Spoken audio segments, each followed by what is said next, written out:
Tonight, a Channel 4 News exclusive investigation that anybody who owns a pet or cares about animals really will want to see. The question here, are some pet products, which are sold in thousands of stores, harming and sometimes even killing cats and dogs? Investigative reporter Joel Grover has uncovered some alarming evidence, and tonight he's here with it. Joel. Well, Paul and Colleen, we're talking about these products which are sold in major supermarkets and pet supply stores. They're meant to get rid of fleas and ticks on your pets. But we've been looking closely through government data and have found thousands of reported pet illnesses and deaths that are linked to these kinds of products. Let's face it, for many of us, pets are like members of the family, which is why it would be so devastating if your dog were to suddenly collapse. Twitching, convulsions, seizures. Or if your cat were to drop dead. I felt like it was my fault because I had applied the product. After you used an over-the-counter pet product which is approved by the U.S. EPA. Do I want to risk my own cats to that? And I'm 6, and the answer is no. The products we're talking about are popular flea and tick shampoos or drops. They're sold by different companies under different names, but they all contain the same type of pesticide called pyrethrins, or the synthetic versions known as pyrethroids. These are the same pesticides used in well-known products to kill bugs around your house. Is this completely safe? Yeah. That's what Heidi Wohler of Santa Clarita says they told her when she bought BioSpot flea and tick shampoo for her 2 cats, Hummer and Samson. I read the directions and I followed them thoroughly. But within minutes of applying the shampoo, Heidi says both cats began having seizures, especially Hummer. He's shaking, he can't breathe.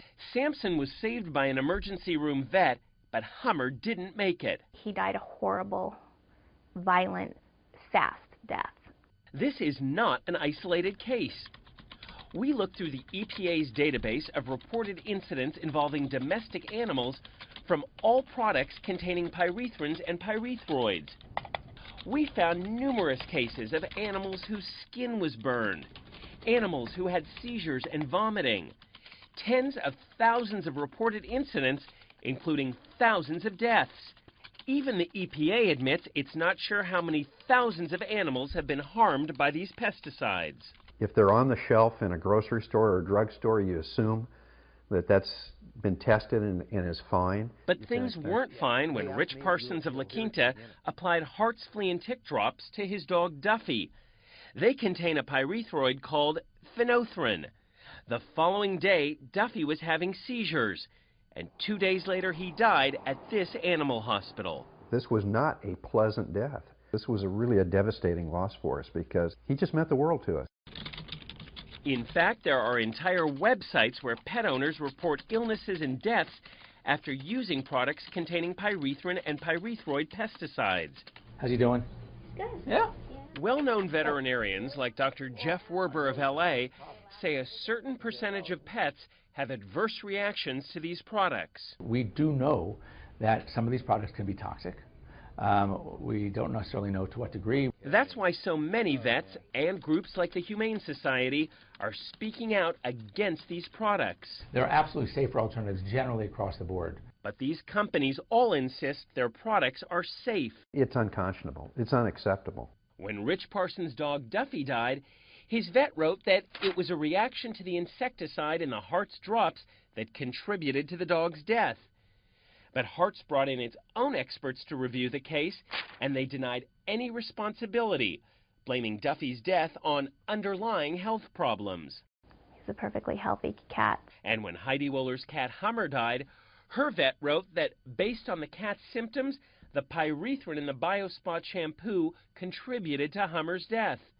BioSpot paid for an autopsy, which we asked Dr. Werber to interpret. Is it possible the shampoo contributed to this cat's death? I think it's highly likely there was a contributory factor to this product and this cat's demise. It needs to be taken off the market. Still, BioSpot's parent company told Heidi in a letter, "We don't believe Hummer's death was a result of using our product." But they never did explain why the cat died. Pets are part of our family, and he trusted me.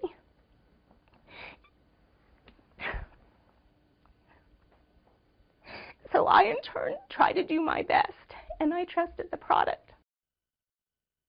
The U.S. EPA tells us it has now begun a major review of these flea and tick products to make sure they're really safe. The EPA could end up taking action, such as requiring new labeling or even pulling certain products from the market. As for the companies in our story, they all claim their products are safe when used as directed. Hartz also told us its flea and tick products have the lowest number of reported adverse events compared to other brands. And Sargent says it is constantly looking for ways to improve the safety of our products. You can read the full statements from these companies on our website, NBCLA.com. Look for the alternatives. They will cost you more, right? Yes, they're there in the stores. Thank you, Joel, very much. Thank you.